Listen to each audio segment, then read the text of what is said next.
Bismillahirrahmanirrahim. Assalamualaikum warahmatullahi wabarakatuh. Hamdan wa syukran lillahi ta'ala. Salatan wa salaman ala rasulillah. Allazi ballagha risalah wa addal amanah. Wa nasa'al ummah wa jahada fillahi haqqa jihadi wa la yakhafu fillahi lawmata la'im. Amma ba'd. Baik, pertemuan ini adalah pertemuan kedua kita di dalam mata kuliah pendidikan anti korupsi. Sebagaimana yang telah saya singgung pada pertemuan sebelumnya, bahwasanya setiap pembelajaran kita memiliki capaian pembelajaran yang berbeda-beda. Nah, pada pertemuan yang kedua ini, kita akan membahas tentang ideologi Pancasila sebagai dasar hukum negara. Baik, melalui penerapan ideologi Pancasila sebagai dasar negara ini, diharapkan para mahasiswa memiliki integritas yang tinggi dan mengetahui dasar-dasar atau falsafah-falsafah Pancasila untuk memberantas segala tindak pidana korupsi. Nah, definisi Pancasila. Apa yang dimaksud dengan Pancasila itu sendiri? Pancasila sejatinya berasal dari bahasa Sangsekerta. Pancasila terdiri dari dua kata, yaitu panca dan sila. Panca berarti 5. Sedangkan sila berarti prinsip.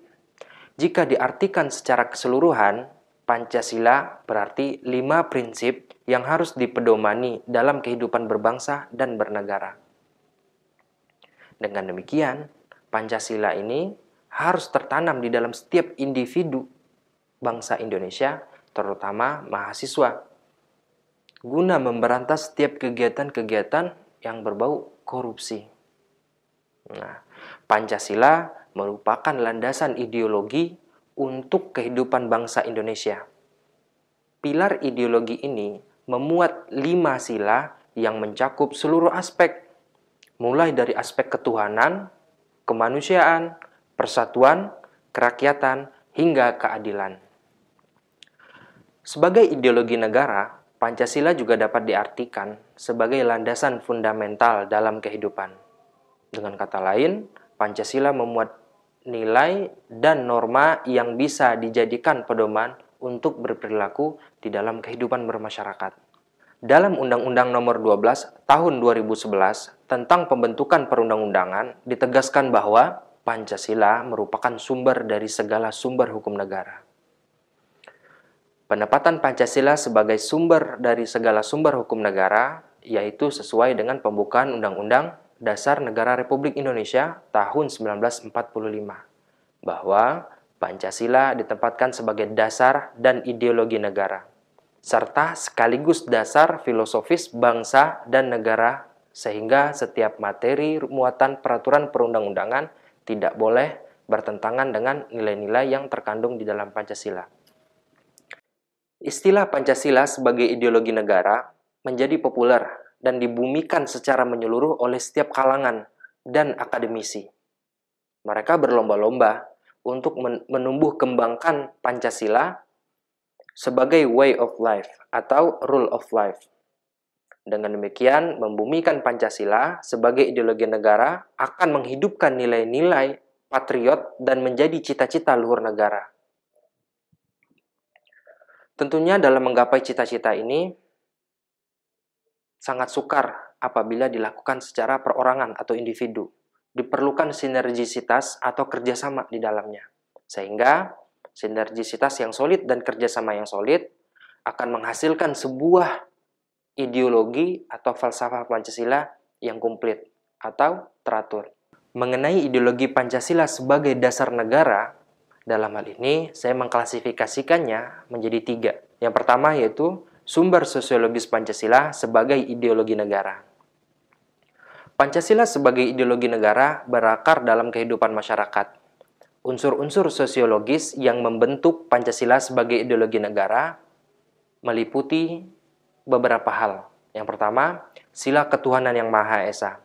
Sila ini dapat ditemukan dalam kehidupan beragama masyarakat Indonesia dalam berbagai bentuk, baik kepercayaan maupun keyakinan terhadap adanya kekuatan yang tak kasat mata atau kekuatan gaib.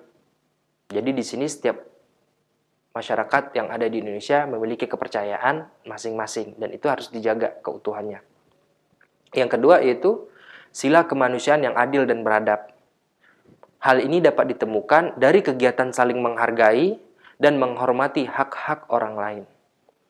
Jadi dalam hal ini tidak boleh bersikap sewenang-wenang, karena menjunjung tinggi yang namanya kemanusiaan yang adil dan beradab.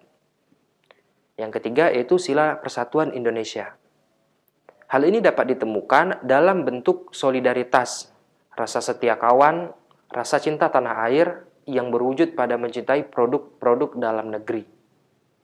Kemudian sila kerakyatan yang dipimpin oleh hikmat kebijaksanaan dalam permusyawaratan atau perwakilan. Hal ini dapat ditemukan dalam bentuk menghargai pendapat orang lain, semangat bermusyawarah dalam mengambil sebuah keputusan. Kemudian sila yang kelima yaitu keadilan sosial bagi seluruh rakyat Indonesia. Nah, hal ini akan tercermin dalam sikap suka menolong, menjalankan gaya hidup sederhana, tidak menyolok atau berlebihan. Jadi, 5 sila itu dapat menjadi acuan bagi masyarakat Indonesia sebagai sumber sosiologis Pancasila. Hal demikian menggambarkan bahwa Pancasila sebagai ideologi negara dapat diimplementasikan dalam kehidupan bersosial. Nah, yang kedua yaitu sumber politis Pancasila sebagai ideologi negara. Unsur-unsur politis yang membentuk Pancasila sebagai ideologi negara meliputi berbagai hal. Jika kita sinkronkan dengan 5 hal yang terdapat di dalam Pancasila, maka kita akan mendapatkan beberapa poin. Misalnya, pada sila ketuhanan yang Maha Esa, nah di sana sumber politisnya itu diwujudkan dalam bentuk semangat toleransi antar umat beragama. Kemudian pada sila kemanusiaan yang adil dan beradab dapat diwujudkan dengan penghargaan terhadap pelaksanaan hak asasi manusia. Dan pada sila yang ketiga tentang persatuan Indonesia dapat diwujudkan dalam mendahulukan kepentingan bangsa dan negara daripada kepentingan kelompok atau golongan, termasuk golongan partai.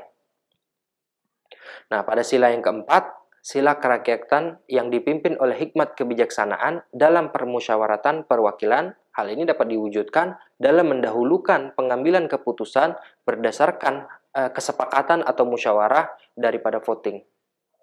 Nah, yang terakhir yaitu sila keadilan sosial bagi seluruh rakyat Indonesia dapat diwujudkan dalam bentuk tidak menyalahgunakan kekuasaan atau abuse of power untuk memperkaya diri atau kelompoknya. Karena penyalahgunaan kekuasaan itulah yang menjadi faktor pemicu terjadinya korupsi yang ada di Indonesia. Hal ini sering kita temukan di tengah-tengah kehidupan masyarakat Indonesia. Tadi kita udah memahami poin 1 dan poin 2. Poin 1 tentang ideologi Pancasila sebagai sumber sosiologis. Kemudian yang nomor 2, ideologi Pancasila sebagai sumber politis. Yang ketiga, urgensi dari Pancasila sebagai ideologi negara. Apa pentingnya Pancasila sebagai ideologi negara? Peran ideologi negara itu bukan hanya terletak pada aspek legal formal saja, melainkan juga harus hadir dalam kehidupan konkret masyarakat itu sendiri.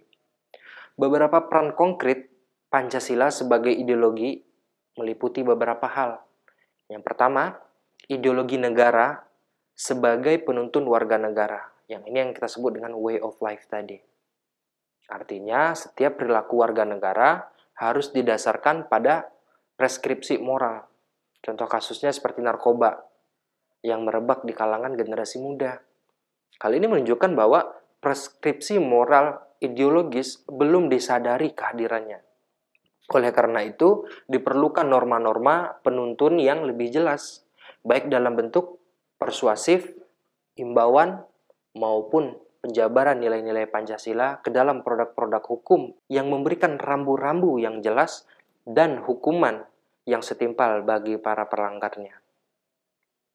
Yang nomor 2, ideologi Pancasila sebagai penolakan terhadap nilai-nilai yang tidak sesuai dengan sila-sila yang terdapat pada Pancasila. Contoh kasusnya seperti terorisme. Terorisme yang terjadi dalam bentuk pemaksaan kehendak melalui kekerasan, Hal ini bertentangan dengan nilai toleransi berkeyakinan. Hak-hak asasi manusia dan semangat persatuan juga telah dilanggar di dalamnya. Lantas bagaimana dengan korupsi? Korupsi juga telah dilanggar di dalam urgensi Pancasila sebagai ideologi negara. Karena banyak masyarakat yang dirugikan oleh kegiatan korupsi ini.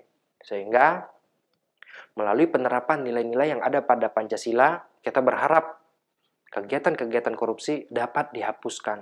Atau pemerintah membuat legitimasi hukum yang keras dan memiliki dampak jerah bagi warga negaranya yang melakukan korupsi, terutama para pejabat.